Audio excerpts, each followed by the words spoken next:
नूनं त्वं वेत्थ ब्रह्मणो रूपम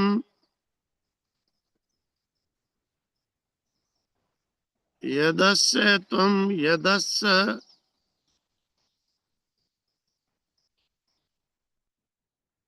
च देवेश वयनुमीमांस्यमेव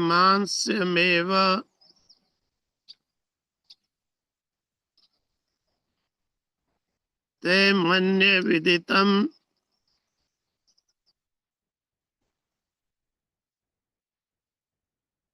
नाहं मन्ये सुवेदेति नो न वेदेति वेद च यो नस्तद्वेद तद्वेद नो न वेदेति वेद च।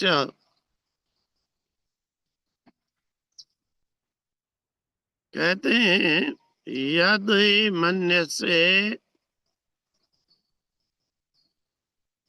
नु वेद इति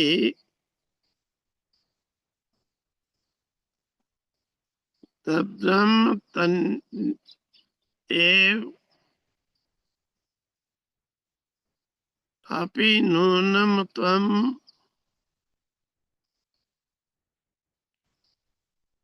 वेत्थ ब्रह्मणः रूपम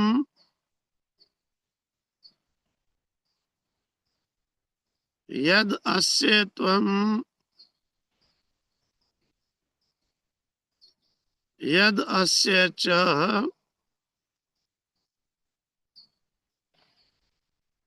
देवेषु अथ नु निश्चय मीमांस्यम्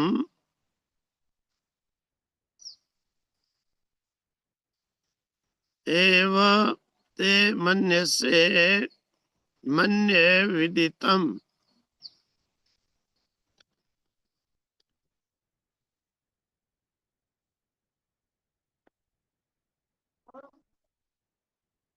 न अहं मन्ये सुवेद इति नो न वेद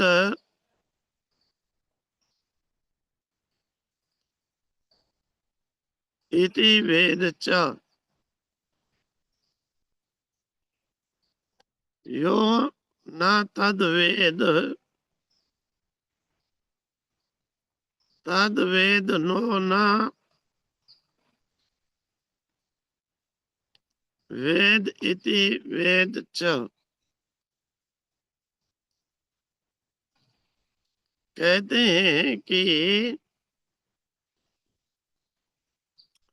पूर्व प्रकरण में ये वर्णन किया गया कि जो इंद्रियों की दौड़ में ही फंसा हुआ है, यानी जो मन से जिसका संकल्प, नेत्र से जिसे देखना, कान से जिसे सुनना, यही जो मानता है कि बस यही इंद्रियों के द्वारा प्रत्यक्ष होने वाला यही कुछ है, बस इससे आगे कुछ नहीं है। यानी जो पामार नास्तिक जो पंथ हैं, वो इस प्रकार से केवल देह से प्रत्यक्ष होने वाले वस्तु भोग पदार्थ को ही केवल मानते हैं कि बस इतना ही सब कुछ है।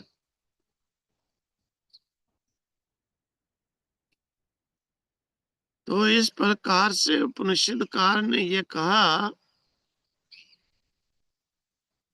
जो इस प्रकार से मानने वाले हैं वे अभी कुछ भी नहीं उस ब्रह्म के स्वरूप को जानते। वो इससे भिन्न ही है, अलग ही है। द्वितीय खंड में कहते हैं,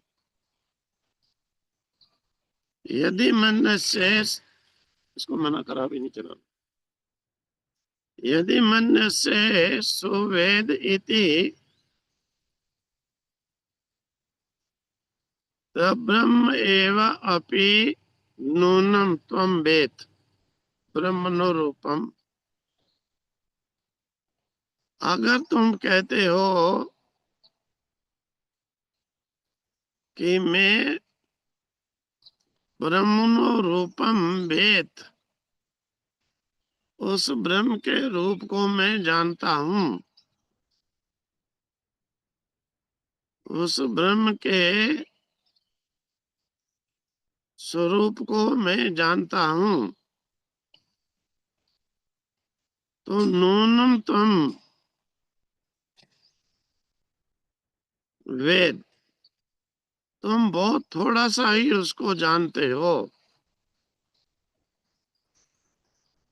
नूनम तुम बहुत ही थोड़ा उसके स्वरूप को जानते हो।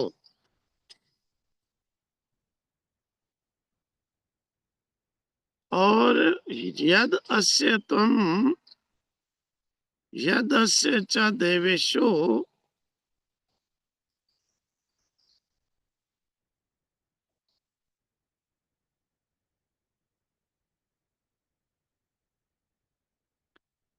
अब ये यद अस्य उस ब्रह्म के स्वरूप को तुम, जो तुम जानता है, देवेशु अय, देवताओं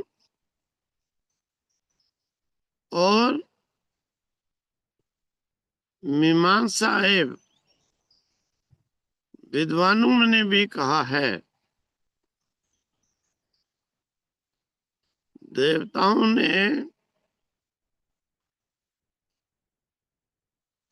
देवताओं का यहाँ पर क्या लेंगे,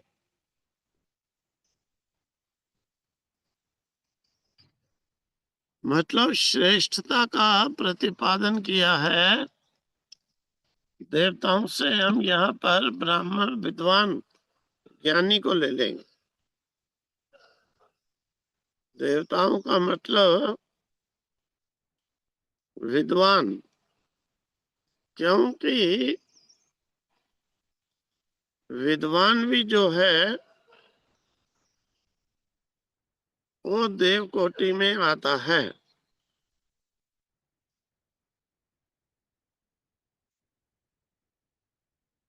क्योंकि स्वामी जी हमारे कहा करते थे, जो व्यक्ति व्याकरण पूर्वक, जिसने प्रवेश, शास्त्रों का प्रवेश करने की कुंजी होती है व्याकरण, कि जिसने व्याकरण को सिद्धांत तक पढ़ लिया, यानी शास्त्रों में प्रविष्ट हो गया, वो देवता के तुल्य फल दे देता है। इसीलिए विद्वान को भी देवता संज्ञा दी है। देवेशु अय, देवों ने जो वर्णन किया है, विद्वानों ने जो वर्णन किया है, उसका स्वरूप प्रकट किया है।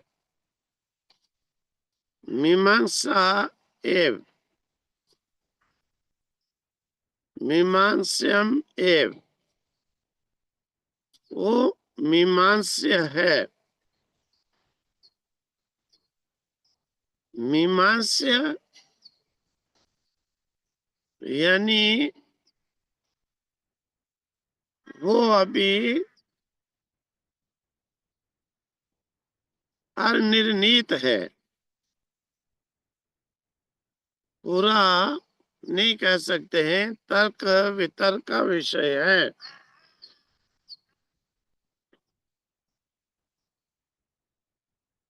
मन्ये विदितम ते, ते मन्ये विदितम तेरे लिए, समझना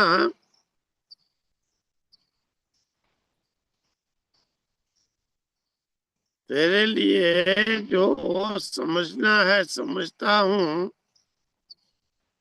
विदितम ज्ञात जाने हुए को, ये बहुत थोड़ा सा ही है। ना मन्ये सुवेदिति, अगर तुम कहते हो कि मैं उसे ठीक से नहीं जानता हूँ, नो ना वेद इति वेद चा, अगर तुम ऐसा कहते हो मैं इसे नहीं जानता, मैं ये नहीं कह सकता कि मैं उसे जानता हूँ, नहीं जानता हूँ, ऐसा कहने वाला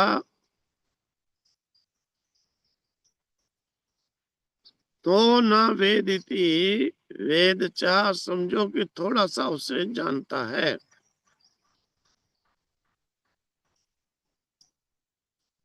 यो न तद वेद, तद वेद, जो हम में से ये कहता है कि वह उसे जानता है, तो समझ लो कि बहुत थोड़ा सा ही उसे जानता है।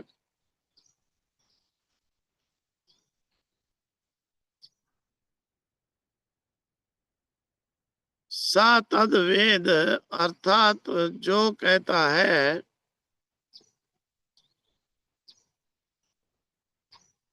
वेद न वेद च, जो इस प्रकार से कहता है कि मैं उसे थोड़ा जानता हूँ, समझ लो कि वह किंचित मात्र जानता भी है, नहीं भी जानता है।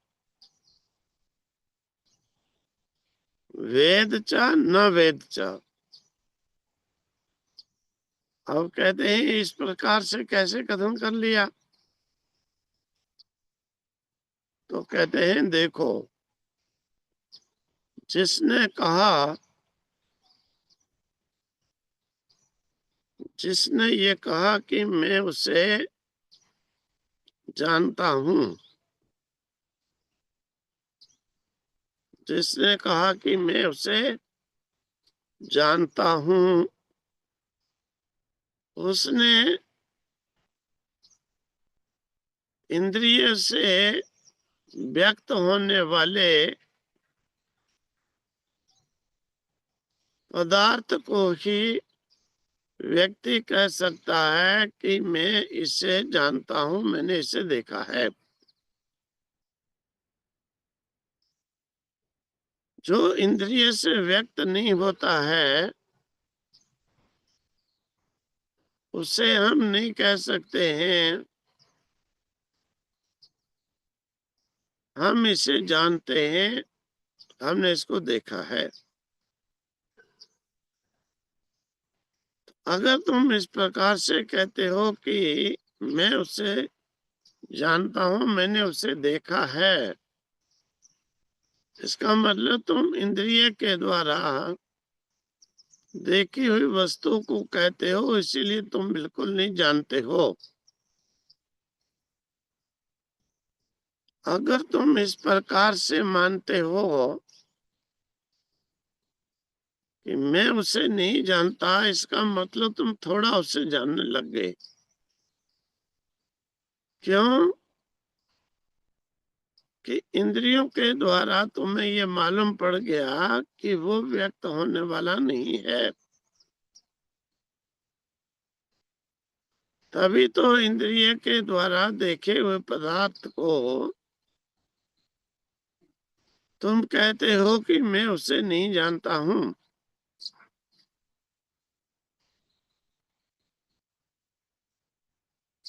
जो इस बात को मान गया कि मैं उसे नहीं जानता हूँ, समझो इंद्रिय के द्वारा व्यक्त होने वाले पदार्थों को उसने समझ लिया कि ये वो नहीं है, ये असत है। इसीलिए तो उसने ऐसे कहा। अगर वो इंद्रियों के द्वारा देखे जाने वाले पदार्थों की तरह कहता कि मैं जानता हूँ, मैंने उसे देखा है, फिर समझ लो कि उसने कुछ भी नहीं देखा, कि वो इंद्रिय के द्वारा जन्य व्यक्त होने वाले पदार्थों को ही वो ब्रह्म कहता है। मतलब यहाँ पर ये समझने वाली बात है, बहुत गहन विषय है। क्योंकि इस प्रकार की जब सुनते हैं बात को, अक्सर लोग कंफ्यूज होकर कहते हैं ये कैसी बात है कि जो जानता है उसे कहते हैं कि ये नहीं जानता, जो नहीं जानता है उसे कहते हैं जानता। मतलब एकदम विपरीत बात को सुन करके अक्सर लोग इस प्रकार से भ्रमित होते हैं।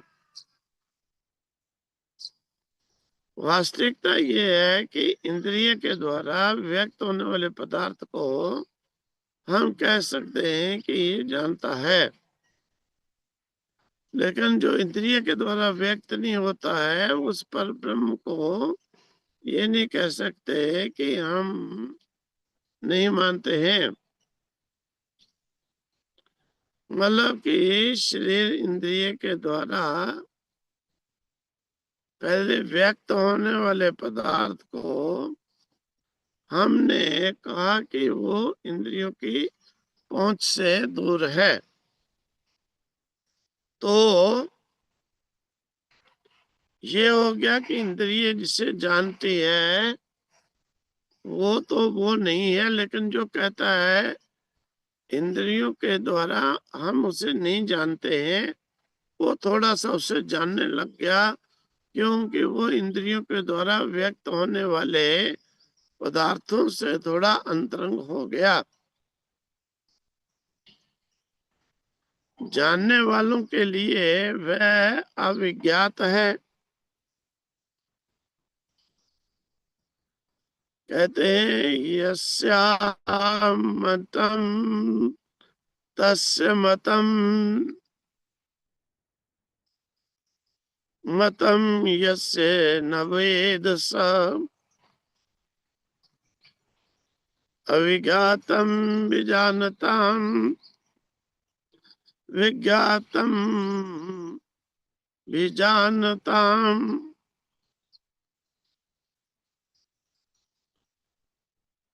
तो आप कहते हैं कि जानने वालों के लिए यस्या मतम तस्य मतम, मतम यस्य न वेद सा, जिसने ये मान लिया कि मैं उसे बिल्कुल नहीं जानता हूँ, तो समझ लो थोड़ा सा वो इंद्रिय जन्य ज्ञान पदार्थ व्यक्त होने से थोड़ा हटा है, ये अभी जानने के लिए चल पड़ा है। इसलिए जानने वालों के लिए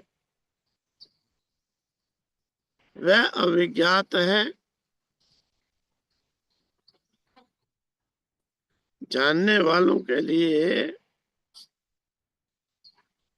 वो अज्ञात है। क्योंकि वो अभी जानने वाली कैटेगरी में ही नहीं गया, इंद्रियों के जोड़ तोड़ में ही फंसा हुआ है। तो हम लोग 2 मिनट में ही देख सकते हैं कि जिसे हम जानते हैं ये इंद्रियों के द्वारा देखे हुए पदार्थों को हम कहते हैं। उसके लिए जानने वालों के लिए अननोन है, नहीं जाना हुआ है, अविज्ञात है, इसीलिए उनके लिए तो बहुत दूर है।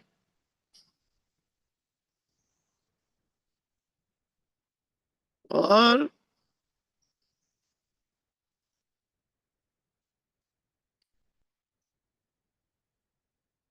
अज्ञातम अविज्ञातम विजानताम, जो कहता मैंने नहीं जाना,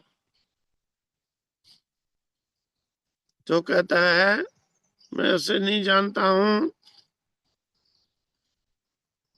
विज्ञातम अभिजानताम, समझ लो कि इसने थोड़ा जान लिया है, उसके लिए वो नौन है। जो मानता है कि मैं जानता हूं, उसके लिए वो बिल्कुल अननोन है।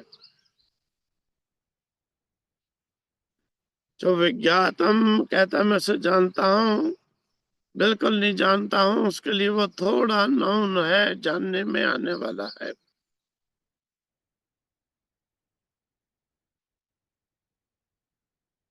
क्योंकि उसके विषय में ये कहा जाएगा कि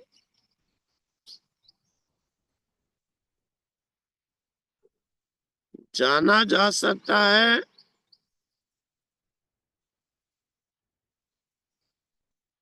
अर्थात इंद्रियों के द्वारा जाना ही नहीं जा सकता है।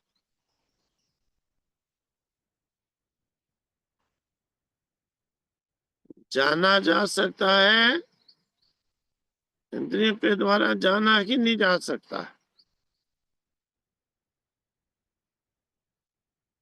वो बीच में ही अभी लटक रहा है।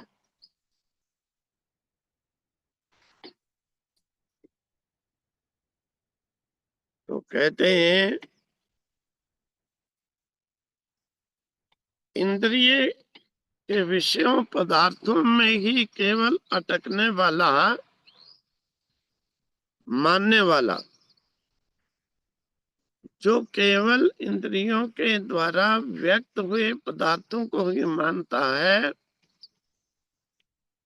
भावार्थ ये हुआ कि वो समझो नहीं जानता है, क्योंकि इंद्रिय से व्यक्त होने वाला वो ब्रह्म परमात्मा ईश्वर नहीं है। जिसने ये मान लिया कि मैं इंद्रियों के द्वारा देखता हूँ, ये वो नहीं है, समझ लो कि उसने थोड़ा सा मानना शुरू कर लिया कि उसे इतना तो है कि वो इंद्रिय के द्वारा व्यक्त नहीं है। मैं इंद्रिय को छोड़ करके उसे जानने की कोशिश करूं, साधन करूं, प्रयास करूं। अमूमन हर व्यक्ति कहता है, जैसे ध्यान के लिए कहो तो ध्यान लगाए, किसका लगाए? उनका यही होता है कि जो इंद्रिय के द्वारा एक बार देखी हुई वस्तु है, उसी का ध्यान लगाए। हर इंद्रियों के द्वारा देखी हुई वस्तु को आश्रय कह सकते हैं उसका, लेकिन वो है ये नहीं कह सकते। इसीलिए ये स्वाभाविक अज्ञानता बनी रहती है कि हम किस चीज को देख करके ध्यान लगाएं। तो यहाँ पर उपनिषद का स्पष्ट करता है कि जिसे तुम देखे हो उसको अगर कहते हो तो समझ लो तुम जानते ही नहीं हो।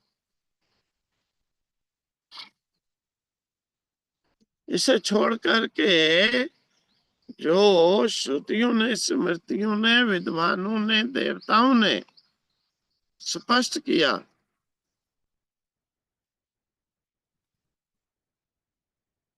जो इंद्रियों को छोड़कर आगे चला, उसने जो कहा वो मानो,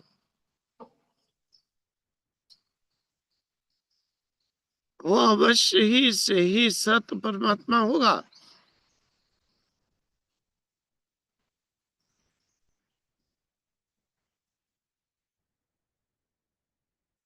अब विचार करो कि हमें ध्यान आदि में जो कहते हैं हम किस पे ध्यान लगाएं, जो किस पे ध्यान लगाएं तो समझो अभी बड़ी दूर है, कुछ जाने ही नहीं, पहचाने ही नहीं।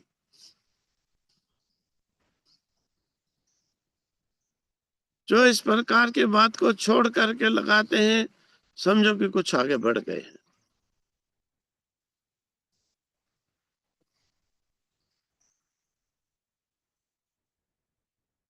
ओम तत्सत ओम